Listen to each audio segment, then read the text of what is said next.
साथियों, स्वागत करता हूँ आप सबका इस YouTube चैनल पर। एकलव्य बैच लेक्चर नंबर 22 जो कि क्लास 12 2025 को टारगेट कर रहा है बिहार बोर्ड के एडमिशन को। आज के इस वीडियो में हम लोग फ्राइडेज लॉ ऑफ इंडक्शन देखेंगे।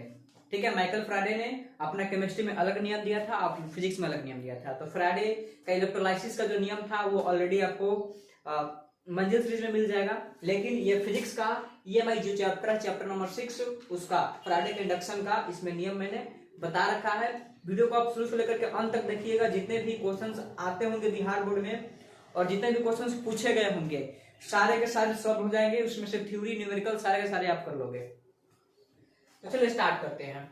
तो यहां से देखिए, पहले आपको मैग्नेटिक फ्लक्स के बारे में समझना होगा, क्योंकि फ्राइडे का जो नियम था वो मैग्नेटिक फ्लक्स पर ही पूरा का पूरा आधारित है। तो मैग्नेटिक फ्लक्स का डेफिनेशन जरा एक बार देख लीजिए। किसी सतह से गुजरने वाली सभी चुंबकीय क्षेत्र रेखाओं यानी कि मैग्नेटिक फील्ड लाइंस की संख्या को क्या कहा जाता है? मैग्नेटिक फ्लक्स कहा जाता है। मतलब कि हमारे पास एक सरफेस है, जैसे कि ये देखिए एक सरफेस है और इस सरफेस से इस सतह से जितना भी चुंबकीय क्षेत्र रेखाएं गुजरता होगा सबको क्या कहेंगे? चुंबकीय फ्लक्स कहेंगे। चुंबकीय फ्लक्स को फाई से सूचित किया जाता है। ध्यान देखिए, चुंबकीय फ्लक्स को फाई से सूचित किया जाता है। और अगर यहाँ पर एरिया वेक्टर ए है और यहाँ से चुंबकीय क्षेत्र रेखा है और इसके बीच का एंगल थीटा है, तो यहाँ से जो फाई होता है, इस फाई का फॉर्मूला बनता है बी डॉट ए। अब बी डॉट ए यानी कि हो जाएगा बी ए कॉस थीटा। ठीक है, अगर नॉन यूनिफॉर्मली हो तो नॉन यूनिफॉर्मली के लिए फाई बराबर होता है इंटीग्रेशन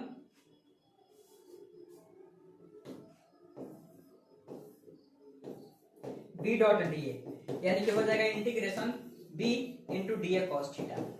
अगर नॉन यूनिफॉर्म हो तो ये नॉन यूनिफॉर्म के लिए होता है, बट बोर्ड में हमसे कभी भी नॉन यूनिफॉर्म नहीं पूछता है। बोर्ड में हमेशा यूनिफॉर्म ही पूछता है। तो ये फाई का मतलब हुआ, और फाई को क्या कहा जाएगा? मैग्नेटिक फ्लक्स कहा जाएगा। तो चूंकि यहां से फाई बराबर फॉर्मूला यानी कि मैग्नेटिक फ्लक्स का फॉर्मूला बन गया बी ए कॉस थीटा। अब इसका यूनिट लिखेंगे।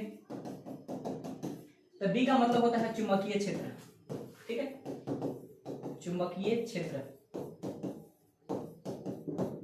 मैग्नेटिक फील्ड जिसको कहा जाता है। और ए का मतलब हो गया एरिया, जिसका यूनिट हो जाएगा मीटर स्क्वायर, और चुंबकीय क्षेत्र का होता है टेस्ला। तो फाई का अगर यूनिट निकालिएगा तो फाई का यूनिट हो जाएगा, इसका मतलब हो जाएगा टेस्ला, और ए का मतलब हो जाएगा मीटर स्क्वायर। तो टेस्ला मीटर स्क्वायर हो जाएगा।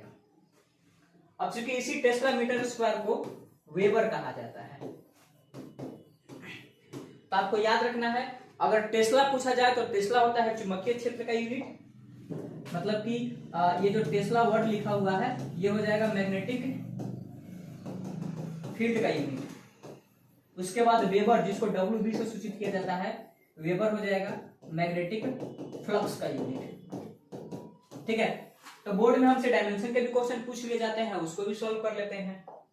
तो देखिए, अगर एक करंट कैरिंग वायर है जिसमें करंट फ्लो हो रहा है I और इस वायर का लेंथ है L, तो इसके चारों तरफ मैग्नेटिक फील्ड जनरेट होगा जिसको कहेंगे B वेक्टर, और इस मैग्नेटिक फील्ड के वजह से इसमें एक मैग्नेटिक फोर्स भी आएगा जिसको कहा जाएगा F। तो F का यहां से फॉर्मूला होता है BIL। तो यहां से फोर्स का यूनिट हो जाएगा न्यूटन, और B का होता है टेस्ला, I का होता है एम्पियर, और L यानी कि लेंथ का हो जाएगा मीटर। तो यहां से टेस्ला के बदला में लिख सकते हैं न्यूटन बटा एम्पियर मीटर। तो एक टेस्ला जो होता है वो न्यूटन बटा एम्पियर मीटर के बराबर होता है, और इसी टेस्ला को वेबर बटा मीटर स्क्वायर के नाम से भी जाना जाता है, यानी कि वेबर के बदला में टेस्ला मीटर स्क्वायर भी लिख सकते हैं। ठीक है, तो अब चलिए, अब जरा टेस्ला का अगर हम डायमेंशन निकालेंगे तब यह भी आपको बताया है कि टेस्ला का यूनिट होता है न्यूटन बटा एम्पियर मीटर। तो यहां से टेस्ला का डायमेंशन हो जाएगा, न्यूटन का डायमेंशन ml टी के पावर -2, एम्पियर का a और मीटर का हो जाएगा l। यहां से l हो गया कैंसिल, तो m टी के पावर -2 a के पावर -1। ये हो गया टेस्ला का डायमेंशन। ठीक, अब निकालना है वेबर का। तो चूंकि वेबर बराबर होता है टेस्ला मीटर स्क्वायर, यहां से पहले टेस्ला का डायमेंशन रख देंगे, m टी के पावर -2 a के पावर -1, और यहाँ पर टी का मतलब टाइम है, लेकिन ये जो टी है ये टेस्ला को बताता है। मीटर स्क्वायर मतलब हो जाएगा L के पावर 2। तो यहां से वेबर का डायमेंशन हो जाएगा m t के पावर -2, t के पावर -1 और L के पावर 2। ठीक है, ये हो गया वेबर का डायमेंशन। तो वेबर मतलब चुंबकीय फ्लक्स का ऐसा ही मात्रक और टेस्ला मतलब चुंबकीय क्षेत्र का ऐसा ही मात्रक। चलिए, तो अब इसमें एक वर्ड आता है जिसका नाम है इंडक्शन।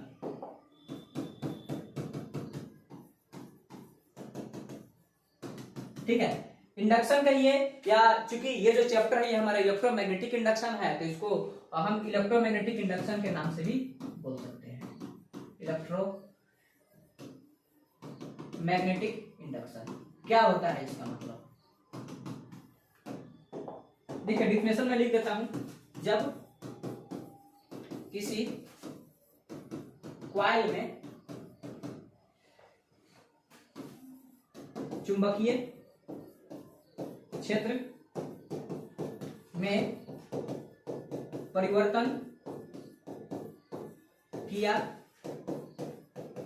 जाता है तब उसमें विद्युत धारा उत्पन्न हो जाता है। तब उसमें विद्युत धारा उत्पन्न हो जाता है जिसे EMI या इलेक्ट्रोमैग्नेटिक इंडक्शन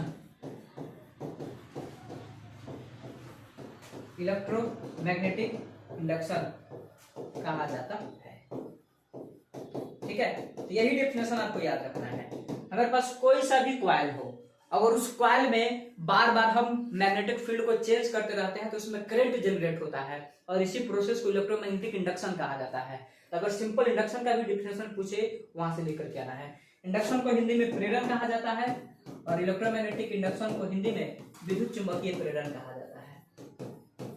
विद्युत चुंबकीय प्रेरण। ठीक, जैसे मैं आपको एग्जांपल दिखाता हूं। देखिए, अब ये हमारे पास कॉइल है। अब यहाँ पे गैल्वेनोमीटर लगाया गया है। गैल्वेनोमीटर में हम रीडिंग देखेंगे। अगर इसमें हम कोई चेंजिंग नहीं करेंगे तो कोई करंट नहीं आएगा, लेकिन जैसे इसमें हम चेंजिंग करेंगे तो यहाँ पे करंट आ जाएगा। तो यहाँ पे करंट आ जाएगा, तो यहाँ पे क्या किया है कि हमने मैग्नेट को मूव कराया है। अब मैग्नेट को जैसे हम मूव कराएंगे तो इसका फील्ड में परिवर्तन आ जाएगा, और चूंकि फील्ड में परिवर्तन आ जाएगा तो गैल्वेनोमीटर में डिफ्लेक्शन होने लगेगा। मतलब इसमें पता चलने लगेगा कि हाँ करंट इंड्यूस हो गया है, जिसकी वजह से इस प्रोसेस को इंडक्शन कहते हैं। तो इसी इंडक्शन पर बेस्ड फ्राडे ने अपना 2 नियम दिया। तो फ्राडे का जो इंडक्शन का नियम है वो 2 भागों में बांटा गया है। इसको मैं यहां से लिखता हूं फर्स्ट लॉ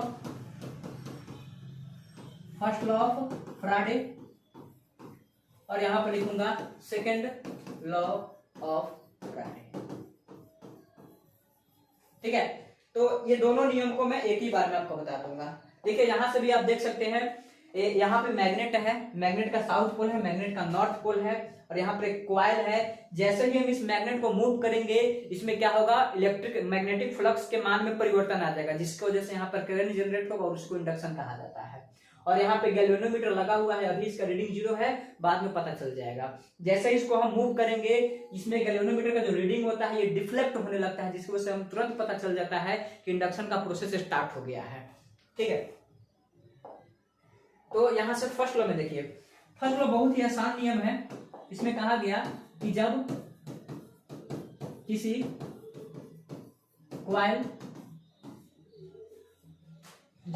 कॉइल में चुंबकीय क्षेत्र में परिवर्तन कराया जाता है तब उसमें ईएमएफ इंड्यूस होता है, जिसे इंड्यूस्ड ईएमएफ कहा जाता है। और सभी को पता होगा कि ईएमएफ का फुल फॉर्म होता है इलेक्ट्रोमोटिव फोर्स। मतलब कि जैसे ही हम किसी कॉइल में चुंबकीय क्षेत्र यानी कि मैग्नेटिक फील्ड में जैसे हम चेंज करेंगे उसमें तुरंत एक ईएमएफ इंड्यूस हो जाएगा और उस ईएमएफ इंड्यूस को इंड्यूस्ड ईएमएफ के नाम से जाना जाता है। तो ये रहा फैराडे का प्रथम नियम। अगर आपसे सवाल पूछेगा परीक्षा में आप इतना लिख करके आ जाना।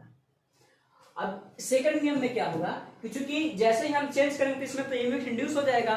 अब इस इंड्यूस ईएमएफ का मान कितना होगा ये हमें सेकंड लॉ बताता है। ठीक है, तो जब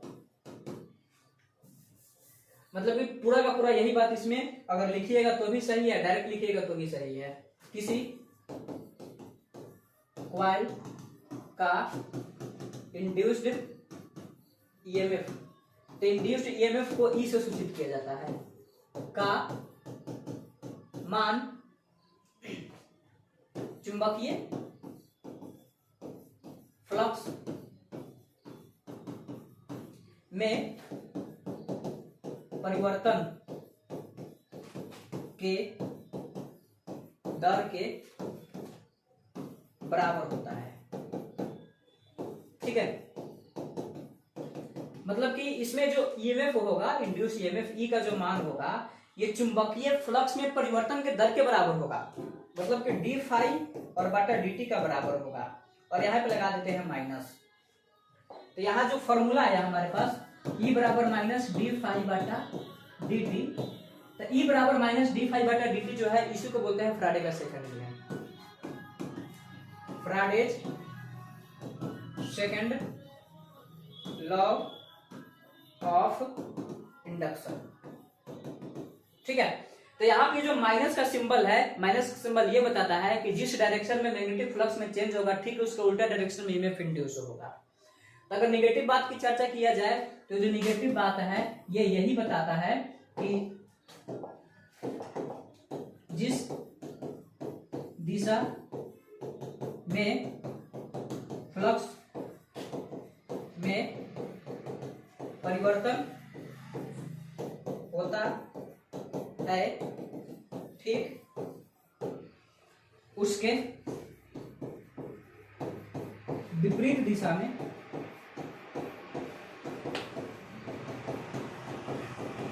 ईएमएफ इंड्यूस होता है। ठीक है, और इस स्पेशल नियम को लेंज का नियम कहा जाता है, इसे लेंज का नियम कहते हैं। ठीक है, इसको क्या कहा जाएगा, लेंज का नियम कहा जाएगा। तो अगर केवल आपसे इंड्यूस्ड ईएमएफ पूछे तो आप इस पर मोड लगा दीजिए और मोड लगाने के बाद आप बोल दीजिए माइनस डी फाई। क्या करना है कि ई के ऊपर मोड लगा देना है, यानी कि माइनस डी फाई बटा डी टी और इसके ऊपर मोड लगा देंगे तो ई बराबर हो जाएगा डी फाई बटा डी टी। मतलब कि इस ई को कहेंगे एब्सोल्यूट ईएमएफ। ठीक है, तो यही है फैराडे का पहला नियम और यह है फैराडे का दूसरा नियम। इसमें एक और इक्वेशन आपको देखने के लिए मिल जाएगा, जैसे कि जब टाइप्स ऑफ इंडक्टेंस आप पढ़ेंगे तो वहां पर आपको पता चलेगा कि जो फाई होता है डायरेक्टली प्रोपोर्शनल टू आई होता है, मतलब कि फ्लक्स का जो मान होता है वो करंट के सीधा समानुपाती होता है। यहाँ से फाई का मान जो होगा यहाँ से समानुपाती, मतलब कि प्रोपोर्शनलिटी के सिंबल को हटाएंगे तो यहाँ पे एक कांस्टेंट आएगा जिसको एल कहा जाता है और एल में आई से गुणा कर देंगे। और यहाँ पर एल का नाम होता है कोएफिशिएंट ऑफ इंडक्टेंस, या एल को नॉर्मल इंडक्टेंस कहिए चलेगा, ज्यादा तो यही पॉपुलर है। एल को इंडक्टेंस कहा जाता है और इस एल का ऐसा यूनिट हेनरी होता है। ठीक है, तो यहां से आप हेनरी का डायमेंशन भी निकालना चाहें तो हेनरी का डायमेंशन भी निकाल सकते हैं, क्योंकि एल बराबर क्या हो जाएगा, फाई बटा आई हो जाएगा। तो एल का यूनिट क्या हो जाएगा, फाई, और फाई का मतलब होता है फ्लक्स, और फ्लक्स का होता है टेस्ला मीटर स्क्वायर, और बटा में ए का मतलब हो जाएगा एम्पियर। तो यहाँ से भी आप डायरेक्ट एल का डायमेंशन पूछेगा आप डायरेक्ट लिख सकते हो। तो चूंकि अभी अभी आपको पता चला है कि फैराडे का दूसरा नियम के अनुसार ई बराबर होता है माइनस डी फाई बटा डी टी, तो ई बराबर माइनस डी और फाई के बदले में लिखेंगे एल इंटू आई, या बटा हो जाएगा डी टी। तो ई बराबर हो जाएगा, एल को बाहर निकाल देंगे तो एल हो जाएगा बाहर और डी आई और बटा हो जाएगा डी टी। तो ई बराबर माइनस एल डी आई बटा डी टी, ये भी होता है फैराडे का सेकंड लॉ ऑफ इंडक्शन। तो ये सारे तरीके हैं। अगर ये पूरा का पूरा लेक्चर आप शुरू से लेकर के अंत तक देखे हैं तो यहाँ से फैराडे लॉ ऑफ इंडक्शन के बारे में, जिसमें सबसे पहले मैग्नेटिक फ्लक्स के बारे में बताया, उसके बाद ये इक्वेशन हो गया। उसके बाद ये हमारा कुछ यूनिट एंड डायमेंशन की बातें हो गई, जो कि यहाँ पे मैंने टेस्ला और वेबर के बारे में बताया था। उसके बाद ये रहा किसी करंट कैरिंग वायर में अगर आई को हम करंट मानते हैं, इसका लंबाई हो जाएगा, तो उसमें फोर्स का फॉर्मूला होता है BIL, और यहाँ से टेस्ला बराबर न्यूटन पर एम्पीयर मीटर हो जाएगा। उसके बाद ये इसका डायमेंशन निकल गया। फिर हमने आपको इंडक्शन का डिफिनेशन बताया कि जब किसी कॉइल में हम मैग्नेटिक फील्ड चेंज करते हैं तो उसमें करंट जनरेट होता है, उसको प्रोसेस को क्या बोलते हैं, इंडक्शन बोलते हैं। ये रहा आपका एक डायग्राम। उसके बाद फिर यहाँ पे अगर इसमें कोई हम चेंजिंग नहीं करते हैं, इसमें कोई डिफ्लेक्शन नहीं आएगा, जैसे इसमें हम मैग्नेट को हम मूव करा देंगे, इसको गति करा देंगे, तो इसमें तुरंत डिफ्लेक्शन आ जाएगा, मतलब कि यहाँ पे इंडक्शन स्टार्ट हो गया। उसके बाद ये पहला नियम हो गया। पहला नियम यही है कि जब किसी कॉइल में हम मैग्नेटिक फील्ड को बार बार चेंज करते हैं तो उसमें ईएमएफ इंड्यूस होता है, जिसे इंड्यूस्ड ईएमएफ के नाम से जाना जाता है, और उस इंड्यूस्ड ईएमएफ का मान जो होता है वो -d∅/dt के बराबर होता है, इसको बोलते हैं second law of Faraday. And direction जो होता है इंड्यूस्ड ईएमएफ का वो फ्लक्स में चेंजिंग के ठीक उल्टा होता है, जिसे लेंज का नियम कहते हैं, यानी कि लेंज लॉ कहा जाता है। उसके बाद ई का अगर मॉड निकालेंगे तो डायरेक्ट d∅/dt, जिसको एब्सोल्यूट ईएमएफ कहा जाता है। फिर phi directly proportional to Y होता है, यानी कि फाई बराबर Li लिख सकते हैं। एल का मतलब इंडक्टेंस होता है, जिसका ऐसे यूनिट हेनरी होता है, यहाँ से एल बराबर फाई/आई हो गया। उसके बाद ये रहा आपका final equation, and this is the end of Faraday's law of induction. Hopes आपको वीडियो अच्छा लगा होगा। कमेंट में अपना फीडबैक जरूर दीजिएगा। मिलते हैं नेक्स्ट वीडियो में, तब तक